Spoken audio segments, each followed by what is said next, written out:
Hello everyone, અત્યારે શિયાળો આવી રહ્યો છે અને શિયાળામાં પોતાની ત્વચાનું કાળજી રાખવી ખૂબ જરૂરી છે. તો એના માટે અમુક નુસ્ખાઓ આપણે જાણી લઈએ. સૌથી પહેલા તો ભરપૂર પાણી પીવું, કેમ કે બોડીને હાઇડ્રેટ રાખવી ખૂબ જરૂરી છે. ડ્રાય બનવાના કારણે સ્કિન બ્લેક પડે છે. ત્યાર પછી છે પોષણયુક્ત અને પોષકયુક્ત આહાર લેવો.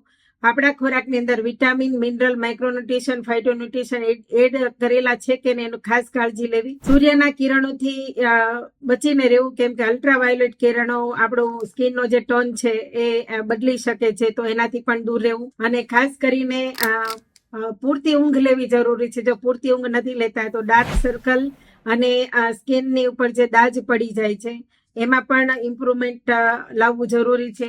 તો પૂરતી ઊંઘ લેવી, જેના કારણે સેલ નવા બને અને સ્કિન ઇમ્પ્રુવ થાય. કસરત અને હળવો વ્યાયામ કરવો જરૂરી છે, જેનાથી બ્લડ સર્ક્યુલેશન સારું થાય, તો સ્કિન સારી થાય. અને તણાવ મુક્ત જીવન હશે તો